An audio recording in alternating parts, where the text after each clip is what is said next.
প্রতিকূলতা আর বৈশ্বিক মন্দা পরিস্থিতি পেরিয়ে সাফল্যের নতুন গল্প লিখল মংলা বন্দর। 2024-25 অর্থ বছরে লক্ষ্যমাত্রা ছাড়িয়ে অর্জন করেছে ৬২ কোটি টাকার নিট মুনাফা। সরকারের কোষাগারও দিয়েছে ২৫০ কোটি টাকা। 2024-25 অর্থ বছরে মংলা বন্দরে ৮০০টি জাহাজ আসার লক্ষ্যমাত্রা থাকলেও সেখানে ভিড়েছে ৮৩০টি বাণিজ্যিক জাহাজ। শুধু তাই নয়, লক্ষ্যমাত্রা ছাড়িয়েছে কন্টেইনার ও কার্গো হ্যান্ডেলিংয়েও। চলতি অর্থ বছরে রাজস্ব আয়ের লক্ষ্যমাত্রা ছিল ৩৩৩ কোটি ৮৭ লাখ টাকা। তবে অতিরিক্ত জাহাজ আগমনের ফলে রাজস্ব আয় হয়েছে ৩৪৩ কোটি ৩৩ লাখ টাকা, যা নির্ধারিত লক্ষ্যমাত্রা থেকে প্রায় ১০ কোটি টাকার বেশি। মংলা বন্দর কর্তৃপক্ষের সদস্য কাজী আবেদ হোসেন বলেন, নানামুখী প্রতিকূলতা থাকা সত্ত্বেও এই অর্জন সম্ভব হয়েছে শুধুমাত্র কর্মকর্তা কর্মচারীদের আন্তরিকতা ও নিরলস পরিশ্রমের মাধ্যমে। বসুন্ধরা টিস্যু, অশুদ্ধতার বিরুদ্ধে এক বিন্দুও ছাড় নয়। মংলা বন্দর কর্তৃপক্ষের 2024-25 অর্থ বছরের অর্জন অত্যন্ত আশাব্যঞ্জক এবং সাফল্যমণ্ডিত বলে মনে করি। প্রতিটি নিয়ামকে বা ইন্ডিকেটরে বন্দর তার লক্ষ্যমাত্রা অর্জন করেছে এবং সেটি খুব সফলভাবে এবং খুব পরিশীলিত পর্যায়ে পরিচালিত হয়েছে। 2024-25 অর্থ বছরে জাহাজ আগমনের লক্ষ্যমাত্রা ছিল ৮০০টি। আমরা দেখেছি যে তার চেয়ে বেশি ৮৩০টি বিদেশি বাণিজ্যিক জাহাজ বন্দরে আগমন করেছে। কার্গো হ্যান্ডেলিংয়েও লক্ষণীয় উত্তরণ আমরা বলতে পারি। লক্ষ্যমাত্রা ছিল ৮৮.৮০ লক্ষ মেট্রিক টন, তবে বন্দরে ১০৪.১২ লক্ষ মেট্রিক টন কার্গো হ্যান্ডেলিং সম্পন্ন করা সম্ভব হয়েছে।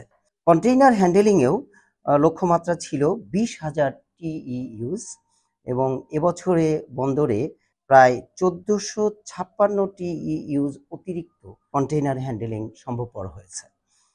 রাজস্ব আয়ের ক্ষেত্রেও লক্ষণীয় পরিবর্তন, যা অত্যন্ত ইতিবাচক।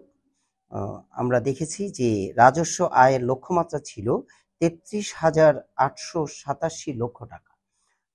এই বন্দরে অর্জিত হয়েছে ৩৪,৩৩৩ লক্ষ টাকা। সুতরাং প্রতিটি ক্ষেত্রেই ঠিক এমনতর পরিবর্তন যা অনেক ইতিবাচক। এটি সম্ভবপর হয়েছে বন্দরের প্রতিটি ক্ষেত্রে দায়িত্বশীলতা, পারস্পরিক সমন্বয় এবং প্রত্যেকের দায়িত্বশীলতা এবং পরিকল্পিতভাবে বন্দরকে পরিচালনার মাধ্যমে। আমরা এই জন্য অত্যন্ত আশান্বিত যে এই অর্জন আগামী দিনের জন্য দেশের অর্থনৈতিক প্রবৃদ্ধিকে ত্বরান্বিত করতে সহায়ক হবে এবং একই সাথে আমরা মনে করি যে ব্যয় সাশ্রয়ের দিকে লক্ষ্য রেখে বন্দরকে জাতির জন্য বা দেশের জন্য বা সরকারের জন্য একটি শক্তিশালী সামুদ্রিক বন্দর এবং মানসম্মত অবস্থানে উপনীত করতে মংলা বন্দর কর্তৃপক্ষ সহায়ক ভূমিকা পালন করবে। বর্তমানে বন্দরে রয়েছে 5টি জেটি ও 49টি বার্থিং সুবিধা। কার্গো হ্যান্ডেলিং সক্ষমতা ১.৫ crore metric ton, container handling ১ lakh TEU, যার মাত্র ৬০% ব্যবহার হচ্ছে। তবুও এই সীমিত সক্ষমতা থেকেই এসেছে এমন সাফল্য। চলতি অর্থ বছরের প্রথম মাসেই বন্দরে ভিড়েছে ৮১টি বিদেশি বাণিজ্যিক জাহাজ, যার মাধ্যমে আমদানি হয়েছে প্রায় ৫.৫ লাখ মেট্রিক টন পণ্য।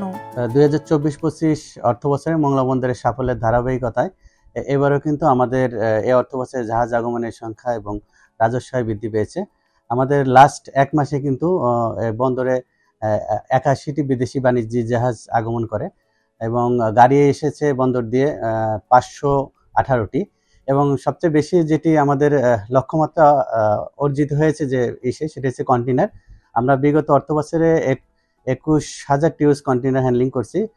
জাস্ট এই অর্থ বছরে কিন্তু এক মাসেই কিন্তু ৪,৪৬৯ TEUs কিন্তু এই বন্দর দিয়ে আমদানি রপ্তানি হয়েছে এবং শুধুমাত্র জুলাই মাসে মংলা বন্দর দিয়ে ৫.৫ লক্ষ মেট্রিক টন পণ্য আমদানি রপ্তানি হয়েছে। মংলা বন্দর এখন শুধু একটি সমুদ্র বন্দর নয়, বরং এটি হয়ে উঠেছে দেশের দক্ষিণাঞ্চলের অর্থনৈতিক চালিকা শক্তি। লক্ষ্যমাত্রা ছাড়ানো সাফল্য প্রমাণ করে সঠিক পরিকল্পনায় এই বন্দর দেশের অর্থনীতিতে আরও বড় ভূমিকা রাখতে পারে।